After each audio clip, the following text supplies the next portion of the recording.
Welcome to the Fear and Greed Afternoon Market Report for Wednesday, the 7th of July, 2021. Where in just a few minutes I tell you everything you need to know about what's happened in financial markets and the world of economics today. I'm Sean Aylmer. It was a strong day on the local share market, with the S&P ASX 200 ending up 0.9% to 7,327 points. Technology stocks did best, followed by consumer staples and healthcare companies. Energy companies were among the worst performers. Afterpay was the best performer among the large caps, jumping 4.5%.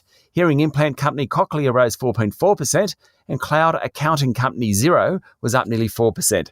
Others to do well were James Hardie Industries, Newcrest Mining, Goodman Group and REA. But the best performer on the top 200 was Challenger Limited, following news that US-based private equity group Apollo Global had taken an 18% stake in the annuity provider and fund manager. Challenger shares jumped 9%, and the move suggests the group is in play after months of unsubstantiated rumours about bids for Challenger. The worst performer on the ASX 200 today were Nanosonics and Whitehaven Coal, both down more than 4%. Sydney Airport also underperformed on the back of the extended lockdown in that city, and Woodside went backwards alongside lower oil prices.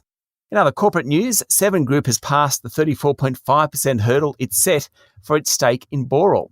As a result, shareholders in the building materials group that have taken up Seven's takeover offer, despite the board of Boral rejecting it, will receive $7.40 a share. Seven now has 35% of the company. Sandfire Resources has been granted a mining licence for its copper mine in Botswana, meaning the $364 million project should be able to go ahead. Construction crews are expected to start work in the next few days. Its share price rose 1.2%. Wasn't a lot of economics around, at least relative to yesterday. There was some data from ANZ. Growth in monthly spending during June was below previous years as lockdowns kicked in, according to the ANZ's card data. There was a 9% fall in spending on dining and a 5% drop in groceries. The good news is that after previous lockdowns, spending has bounced back. Hopefully that will occur again, particularly since the Sydney lockdown has been extended for a week. The Aussie dollar continues to trade below 75 US cents. That won't concern the Reserve Bank because a weaker dollar makes Australian exports more competitive, providing a boost to the national economy. Some market economists are now forecasting the currency to fall lower as commodity prices, particularly iron ore, come off.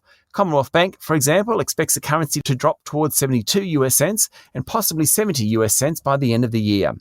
Recapping Wall Street, the S&P 500 closed down 0.2%. That was the first drop in 8 sessions. The Dow Jones Industrial Average finished 0.6% lower, and the Nasdaq was up 0.2%. That's it for the afternoon market report for Wednesday, the 7th of July. Join me tomorrow morning for the Thursday edition of the Fear and Greed Business Headlines. I'm Sean Aylmer. Enjoy your evening.